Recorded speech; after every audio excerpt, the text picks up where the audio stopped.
नमस्कार, स्वागत है आप सभी का। आप देख रहे हैं एनएमएफ न्यूज। आपके साथ मैं हूं नम्रता चौधरी। मुसलमान दंगाइयों को देखते ही गोली मारने का आदेश, यह खबर भारत की नहीं है, भारत के पड़ोसी देश नेपाल से सामने आई है, जहां पर मुसलमान दंगाइयों को देखते ही गोली मारने के आदेश से जुड़ा एक पोस्ट सोशल मीडिया पर वायरल है। सवाल ये उठता है कि मुसलमान लड़कों ने नेपाल में ऐसा क्या किया है कि इस तरह की खबरें फैल रही हैं, या फिर नेपाल सरकार को यह कहना पड़ रहा है कि आप सब लोग अपने घरों में रहिए। आखिर ऐसा क्या हुआ है? क्योंकि मुसलमान 4% में है वहां पर, तो ये 4% मुसलमान ऐसा क्या कर रहे हैं नेपाल में कि इस तरह की खबर सामने आई है। आज इसे समझेंगे।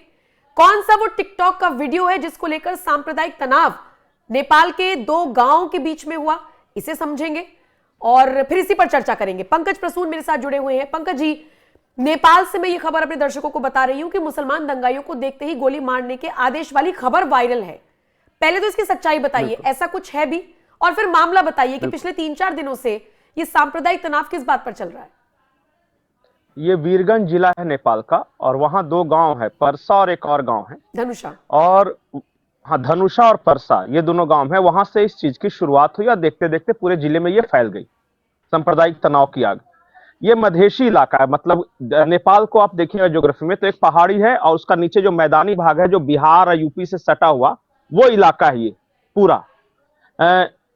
एक अफवाह फैली और अफवाह ऐसी थी कि कोई कुरान को जला रहा है और एक वीडियो आया उसमें। अब उस वीडियो के माध्यम से ये तनाव यहां पे फैला, पहले इस गांव में फैला और फिर धीरे धीरे बढ़ता गया। बाद में जब पुलिस ने तहकीकात की तो पता चला कि जिन्हें इस गांव का लड़का बताया जा रहा था वो ये लड़के नहीं थे। वो नेपाल चाइना सीमा का एक वीडियो था जहां पे कोई, मतलब कि चाइनीज ओरिजिन का आदमी होगा, नेपाली का, उसके बारे में पता नहीं चल सका। वो बता रहा था कुरान जलाने के लिए, वहां का खबर था, अफवाह यहां फैली और चेहरा बता दिया कि इसी का है, और फिर यहां पे ये पूरा मामला हुआ है। ये सांप्रदायिक तनाव फिर धीरे धीरे ये फैलती चली गई और पत्थरबाजी होने लगे। सामने वाले ने भी जवाब दिया और जब पूरी बात सामने आ गई तो और विस्फोटक थी नम्रता। कहानी ये है कि इन दंगों की तैयारी काफी लंबे अरसे से चल रही थी। मतलब ये प्री प्लान और प्री प्लान था। नेपाल पुलिस का कहना था कि शुक्रवार जब इनका जुम्मा होता है तो जहां पे ये रह रहे हैं उस मोहल्ले से 15 हिंदू परिवारों को निकालना था। तो उसके लिए ये सारा कुछ प्रपंच रचा गया और पथराव और उनका ये किया गया ताकि वो परेशान चौके। देखिए अब दंगे वाला सिचुएशन है तो मुसलमानों के पास ये 15 हिंदू परिवार रह नहीं सकेंगे, तो अपने आप छोड़ के चले जाएंगे, तो ये एक्सक्लूसिव उनका मोहल्ला हो जाएगा। इसके लिए ये सारा कुछ किया गया। पंकज जी, अब मैं और आपको मस्जिद में भी तोड़फोड़ की गई है, ये बात सच है क्या? अब देखिए मस्जिद तो ऐसे बोल रहे हैं, सामने वाले ने क्या तोड़फोड़ की तो हम भी वो गिनाने लगे। नहीं, मैं अब भाई दोनों तरफ से पत्थर चल रहे हैं। शुरुआत इधर से हुई कि शुरुआत उधर से हुई? नहीं, शुरुआत तो मुसलमानों की तरफ से हुई और कुरान शरीफ को जलाने को लेकर, और मस्जिद से ही पत्थरबाजी शुरू हुई, तो सामने वाला कहां फिर पत्थर फेंकेगा? आप ही बताइए। ये जानबूझ के मस्जिद नाम का इमोशनल शब्द बेकार है जोड़ना। ये अगर तुम किसी भी स्ट्रक्चर के पीछे छुपकर अगर तुम सामने वाले पे पत्थर बरसा रहे हो या गोलियां चला रहे हो तो सामने वाला भी तो फायर करेगा ना, पत्थर फेंकेगा ना। अब हुआ वहां पे ये है कि ये फ्राइडे के ये शाम को ये शुरू हुआ, चिटपुट उस गांव से शुरुआत हुई और धीरे धीरे ये फैलता गया।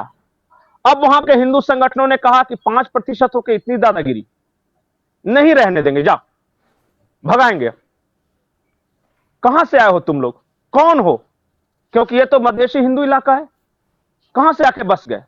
और यहीं से शुरू होती है कहानी का दूसरा हिस्सा। नम्रता, बड़ी इंटरेस्टिंग बात है, आप जरा सोचिए। अभी यूपी एसटीएफ की तरफ से और एनआईए जो भारत की है, एक जांच हुई और जांच में पता चला कि उत्तर प्रदेश के बहराइच वाला जो इलाका है, वो जो नेपाल से सटा हुआ है, और उससे सटा हुआ नेपाल का जो इलाका है, और बिहार का सीमांचल जो नेपाल से सटा हुआ है, ये पूर्णिया वाला इलाका, यहां बड़े पैमाने पर मस्जिदें बन रही है, बहुत बड़े पैमाने पर। मतलब ऐसा लग रहा है कि कोई कंस्ट्रक्शन वर्क चल रहा है लगातार। और जांच रिपोर्ट में यह सामने आई है कि इसके लिए बाकायदा बाहर से फंडिंग हो रही है। ये भारत के हिस्से में भी हो रहा है और नेपाल के हिस्से में भी हो रहा है। और आपको हर 100-200 कदम पे एक बड़ी मस्जिद मिलेगी, और मस्जिद भी कैसी, छोटी मोटी नहीं, बड़ी, जिसमें करोड़ों रुपया लगा हो। और अचानक इन इलाकों में पता चला कि मुसलमानों की संख्या बढ़ने लगी। कौन है, कहां से आए हैं, किसी को नहीं पता। कोई कह रहा है कि बांग्लादेशी घुसपैठिए है, कोई कह रहा है रोहिंग्या है, कोई कह रहा है कि कुछ बाहर से है, अरब देशों से है। अच्छा, आप बताइए कि अरब देशों से मुसलमान यहां के क्या करेगा नेपाल यूपी के सीमा पे? इधर आके मुझे मस्जिद लगता है बनाने आ रहा है ग्राउंड, क्या? कुछ तो मकसद से आ रहा होगा। अरे कुछ तो मकसद होगा। तो मकसद यह है कि जब पाकिस्तान, भारत पाकिस्तान बॉर्डर के रास्ते कुछ डिस्टर्ब नहीं कर रहा है, नहीं कर पा रहा है, क्योंकि वहां सिक्योरिटी बहुत टाइट हो गई है, कश्मीर का मोर्चा हार रहा है, तो एक नया मोर्चा खोल रहा है भाया नेपाल। अच्छा। और आईएसआई, अरब के पैसे, वो पूरा, वो एक बोले ना, पूरा इकोसिस्टम बनाने की कोशिश है। पूरा वो उत्तर प्रदेश के बहराइच वाला पूरा इलाका, कभी मैपिंग देखिएगा वहां पे, गूगल मैप अगर होगा तो, और आप नीचे करके स्क्रॉल करके देखिएगा, और 10 साल पहले का देखिएगा और आज का देखिएगा, बहुत फर्क है डेमोग्राफिक।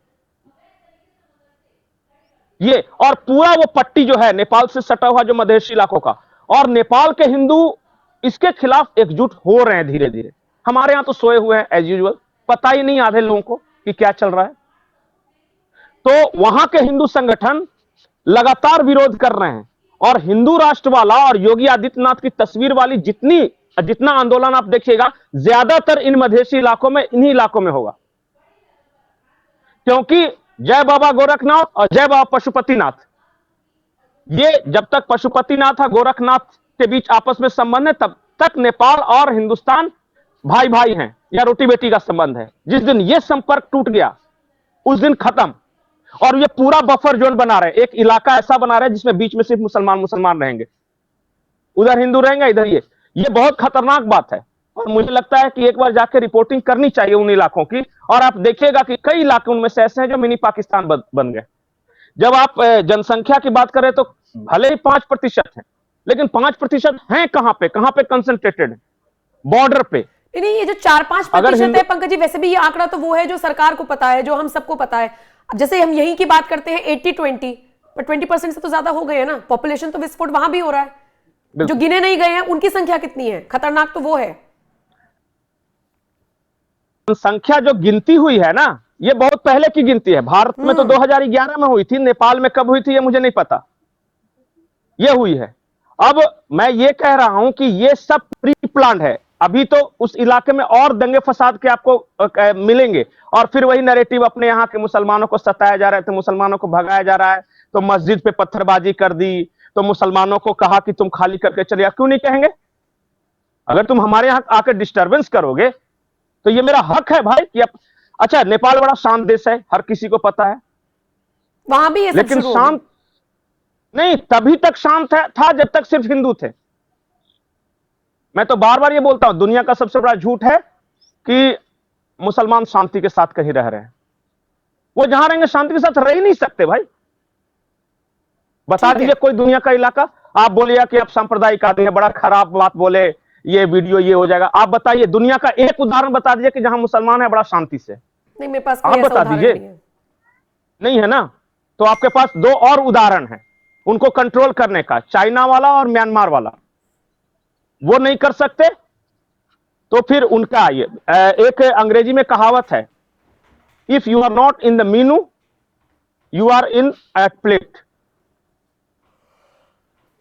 अगर आप मीनू नहीं करें तो फिर आप प्लेट में हो, सामने वाला खाएगा। अब आपको फैसला करना है क्या करना है, खुल के बोलना है, नहीं बोलना है, अपनी इज्जत बचानी है या डिप्लोमेटिक होना है, इस सब मैं दर्शकों पर छोड़ देता हूं। ठीक है पंकज जी, मैं भी दर्शकों के ऊपर इस वीडियो को छोड़कर जा रही हूं। मुसलमानों को देखते ही गोली मारने का आदेश ऑफिशियली नेपाल सरकार की तरफ से नहीं आया, लेकिन ऐसी मांग की जा रही है कि जो दंगा कर रही हैं मुसलमान, उनको कुछ ना कुछ तो उनका इलाज होना चाहिए। फिर जैसा कि पंकज जी ने बताया कि ये सिर्फ एक सांप्रदायिक हिंसा भर नहीं है, इसके पीछे एक अलग से साजिश है, प्री प्लान है। उसी को डिकोड करने की हम कोशिश कर रहे थे। क्या कहेंगे आप इस खबर पर? आप अपनी राय जरूर दीजिएगा। बाकी अपडेट्स के लिए आपको कहीं नहीं जाना है, एनएमएफ न्यूज के साथ बने रहिए। हमारी वेबसाइट पर भी आप जा सकते हैं www.newsnmf.com। नमस्कार।